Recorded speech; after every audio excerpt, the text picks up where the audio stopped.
Well, good afternoon. I am Judge Peter Sakai, the County Judge of Bexar County, and we've called this last-minute press conference in order to address the issues that are ongoing with our technology system. I've been joined by some of the stakeholders that are involved this afternoon, and what I want to say today is this. In order to be open and transparent, I decided that we needed to explain to the public, first and foremost, that I want to assure that we are working around the clock, 24/7, to resolve the issues that are ongoing and that have been brought to our attention. We have people that are working in the jail system and also trying their very best to process those people that are going through our criminal justice system. We also have the court system ongoing, and I want to assure that the public is safe and that there is no danger to the community in regards to the current issues that are being worked upon. Let me point out a few facts. One is that the current system is nearly 50 years old. That's a lot of time. My analogy to the public would be this. It would be trying to use a flip cell phone, for those that remember that, to convert that information in that particular technology to the state-of-the-art iPhone. It probably is impossible to do that. And it's very, very difficult because we basically are doing and working with two separate and distinct technology systems. Currently, what we call our e-CJUS system, which is called the Enterprise County Integrated Justice System, is being used with what our software is, I believe, Odyssey, through the vendor Tyler Technologies. The county has spent a lot of money to get this upgrade. I also want the public to understand that parts of the justice system have been online and are currently working, namely our civil district court system, our children's court system, our county clerk system, our justice of the peace systems are all up and running. So I beg of the public and of the community and those people that are affected, and I understand that individuals are being affected by the transition, to please be patient. We have hardworking, diligent, competent county staff and contractors that are working hard right now to fix those individual problems or issues as they may arise. I also have with me today Judge Ron Rangel. He is the senior criminal district court judge. He's also been the local administrative judge, and he has been a leader in the court system in order to get this process to be accommodated in the best way. I'd ask that Judge Rangel come forward to give you a state of the court in regards to the current issues today. Judge Rangel. Thank you, Judge Sakai. Thank you for the leadership you provided as it relates to this issue and everything that you do on behalf of the courts.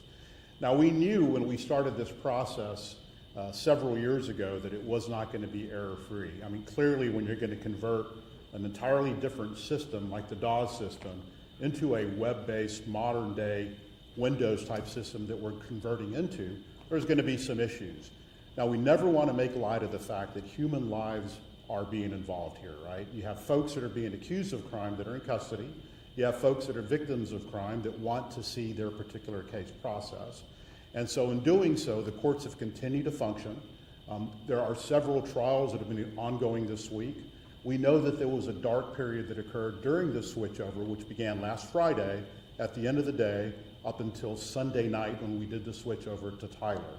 Now, in that particular time, there was a backlog that developed over at the jail. That particular backlog has been worked on. It went from 800 folks at the beginning of the week. Now it's currently down to about 285 on top of all the new arrestees that are coming into the court system through the jail process and through magistration. There have been some issues. We're working through them. We know that there have been a lot of different processes that have been in place since the time that we went live. The courts are keeping in very close contact with IT here in Bexar County. We're very proud of the work that IT has done here within the county system.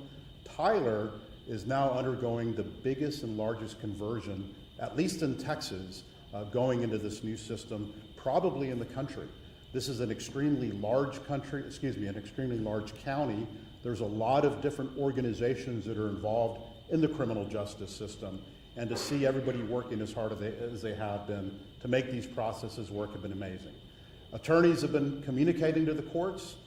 We've been communicating very closely with the sheriff's office, with the district clerk's office, with the county clerk's office, with the pretrial services, with the manager assigned counsel, the public defender's office, and of course, the district attorney's offices.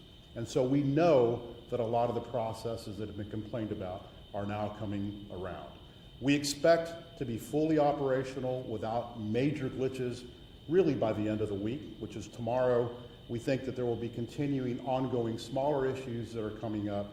That's going to happen in any process change.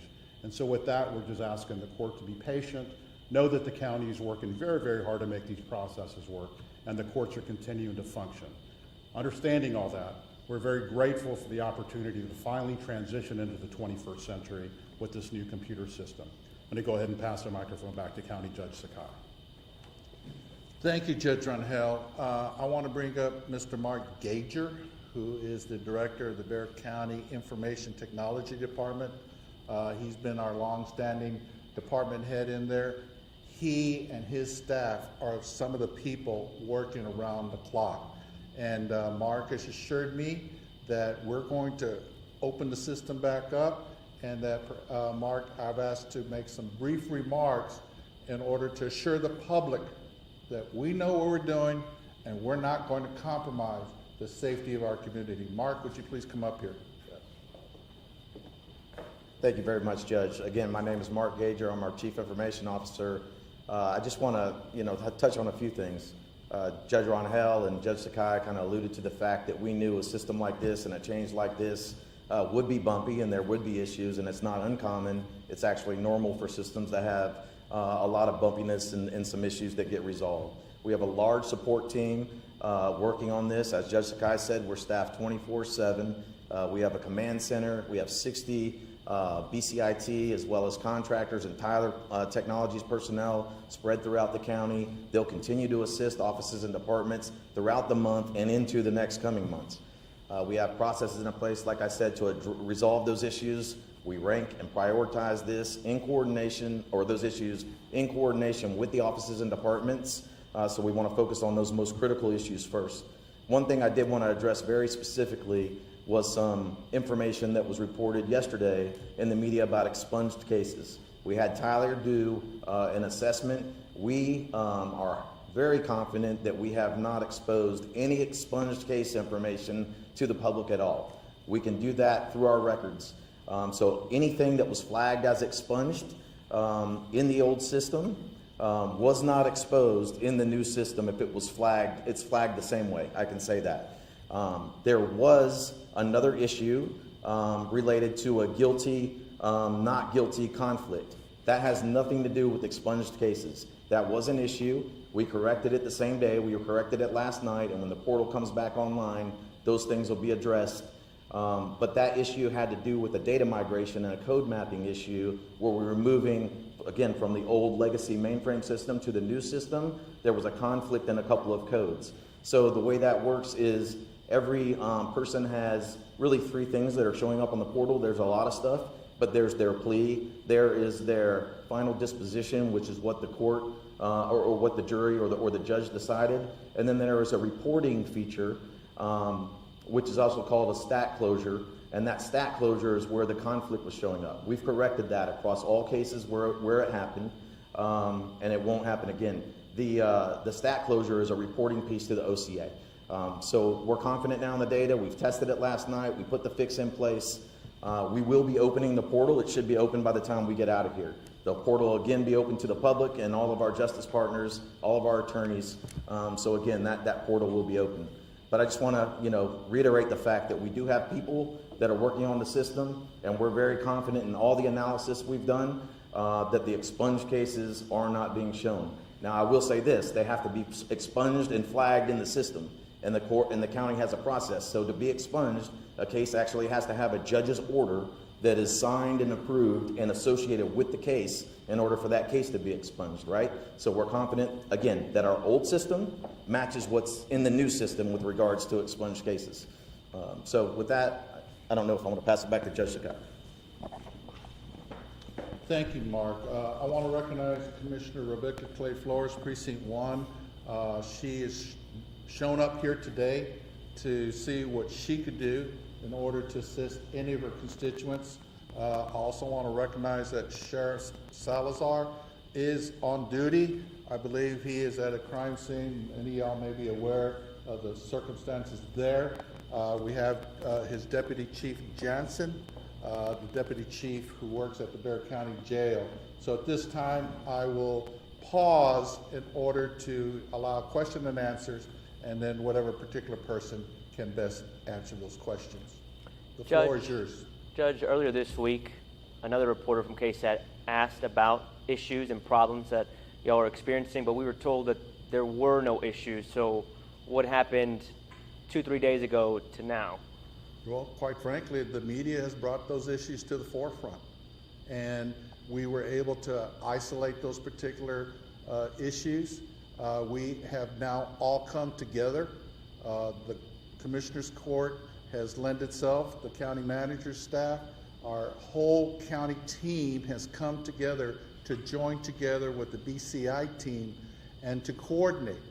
And I think this is an example of how we are now operating here in Bexar County.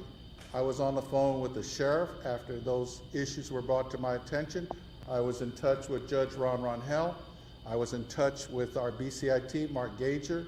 And so, again, you're seeing, yeah, perhaps things could have been done more quickly, but I want to make sure that the public understands how difficult this transition was and is and will continue to be.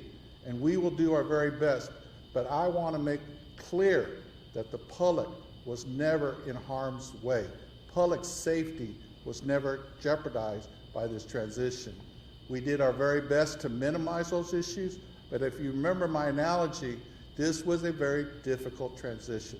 So I hope the public will be patient and understand that I've got county employees working around the clock right now to fix those issues.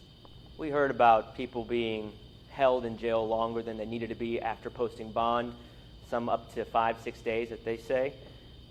Is there anything being done for those who were held longer than they should have been? And is there any reason to believe somebody who shouldn't have been released was released early?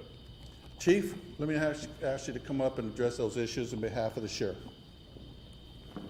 I'm sorry, what was the question? We had heard that people had been held longer than they should have been, posting bond maybe Monday or Tuesday, but not being released until 4 or 5 days later. For those people who were held longer than they should have been, is there anything being done for them? And also, is there any concern or reason to believe people who shouldn't have been released were released early? Well, because of the process, we did have some delays, but that was mostly to ensure that we had accuracy on who was being released, and we didn't release anyone that was not supposed to. So nobody that was not supposed to be released was? No, everyone's been accounted for, sir.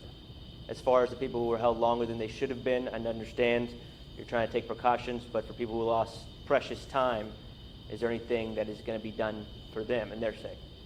No, not at this time. Any other questions? From an IT perspective, what was the rollout plan?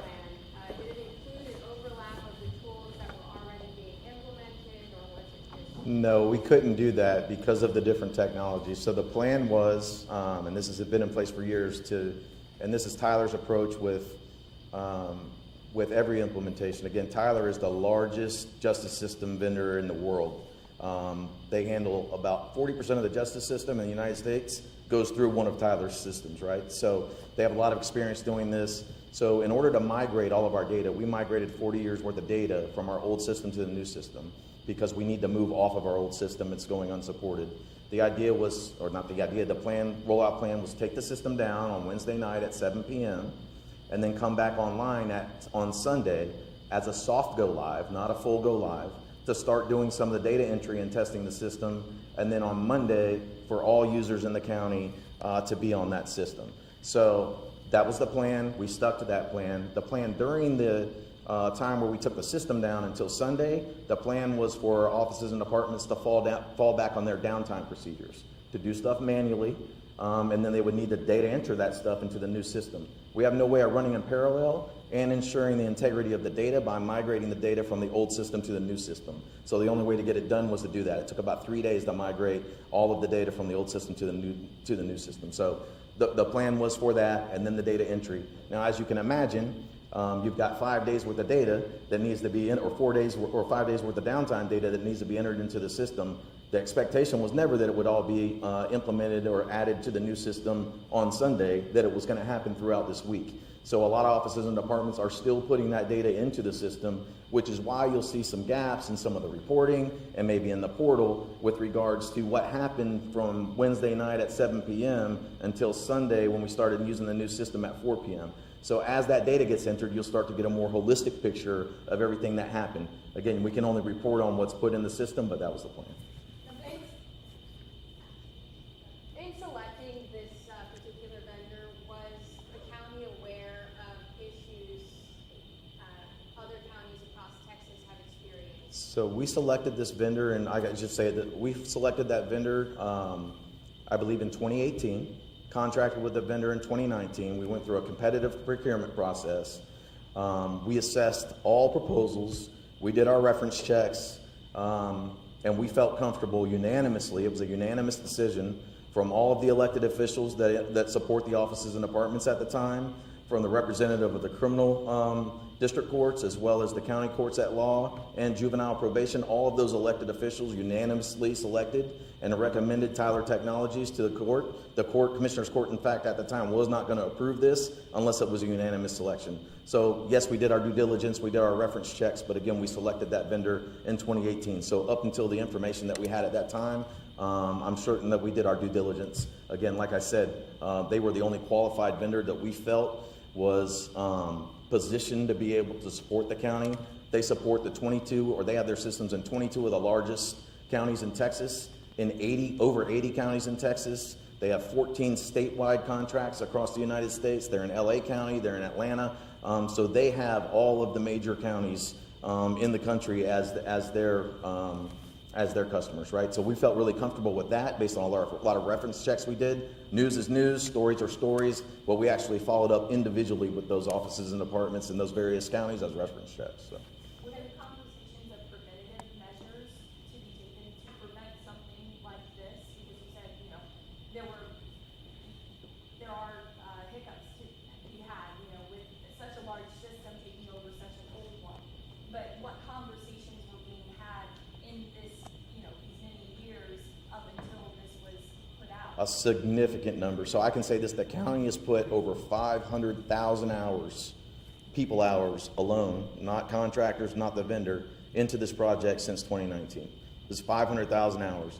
Daily meetings, numerous meetings. We've had over 200 county employees that were dedicated to this project over the last 4.5 years from all offices and departments. We had subject matter experts identified in each office and department, decision makers identified, as well as IT and Tyler. So yes, we talked about risk. We tested the system over and over again. Data migration, we did 15 rounds of data migration over 4.5 years and tested each time to refine. We had numerous test cases. We've created over 900 business process documents and quick reference guides that show people how to use the system. We've had years, if not years, of training, formal training, sit-down training. So yes, we've prepared. We feel like we've done everything that we could do to prepare, and we're continued to focus on this. So. As far as the expunged case, you were saying that wasn't the case, that if it was expunged in the old system, it would not show up in this new system. Can you explain why there might have been confusion then in the story that we ran?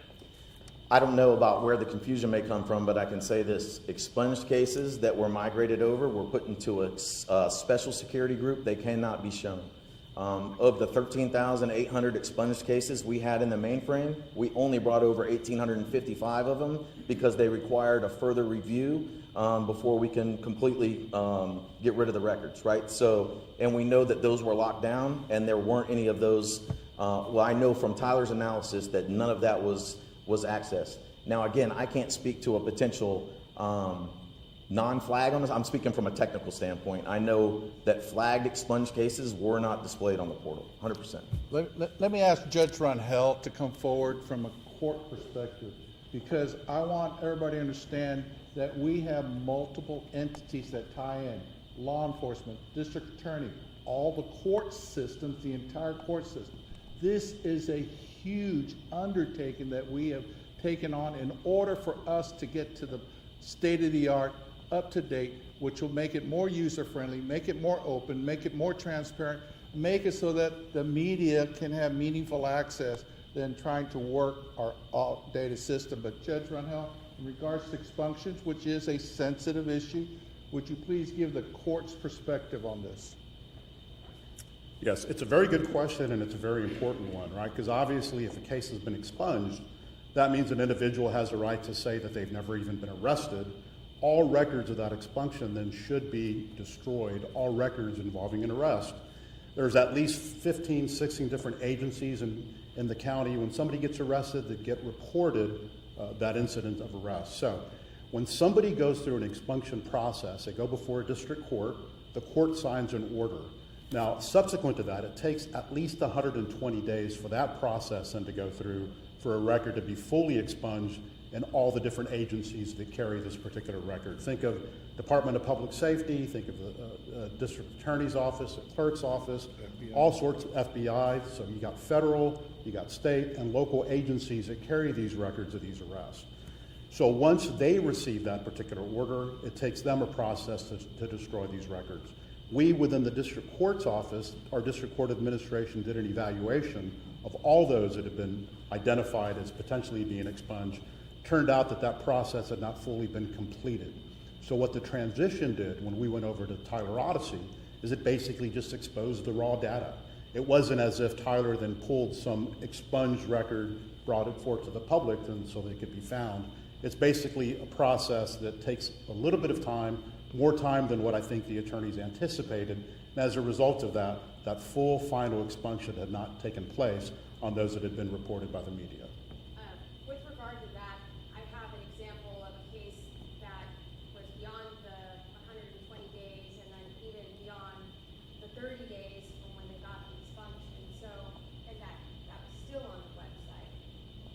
How does something like that happen? I don't know what specific case you're talking about. I do know that there were some cases that were reported on, or maybe the attorney didn't do the final part of that process, or maybe that particular document had not been, the record of expunction had not been sent over to all of the agencies yet. But it was something that was in process. We didn't find anything that had been stopped. We did not verify anything that basically had fully been expunged, gone through the entire process of having records destroyed and still being reported. And two-part question, really. I know that Mr. Geiger had mentioned that they had 13,000 cases identified and 1,500 needed to be flagged, but shouldn't all the data have been destroyed if they were subject to expunctions? Why do you guys still have? I can't speak to the technology of that. I'm going to pass that over to Mr. Gager. No, let me handle that from the civil side, because the civil district courts handle the expunctions filed through the civil district courts. I think the law has been amended to require many of the criminal cases to go back to the courts of original jurisdiction. I will tell you that sometimes those orders, what we call final orders, are not prepared at the date that the court has given a ruling. There are times that people forget to bring those orders. Those orders sit. Occasionally, the district clerk may take time to process those orders. Another dynamic is that people have a right to appeal those expunction orders, especially the Texas Department of Public Safety, the other law enforcement agencies. They're very strict in the granting of expunctions. And if there is not clear entitlement of an expunction, those cases then get reversed and we have to redo it. So as I understand it from my BCIT, we can't just purge when the court rules. We have to allow orders to be signed, orders to be processed, We must let appeal processes process and be completed. So I hope people understand that in our justice system, sometimes justice doesn't always go as fast as what people want it to be. But at the same time, I, as a judge, committed to the rule of law, want to make sure that we do our very best, that we don't make mistakes. And that's the reason why I beg the public's patience in this particular circumstance, that we're trying to get it right. I apologize for those individuals that have been affected unnecessarily with extended jail days or jail stays, so to speak. So at this time, I'm going to close the press conference. Obviously, everybody in the room who is here has the opportunity to talk to the press, or press, y'all can talk to whoever you wish. I wish y'all a good day.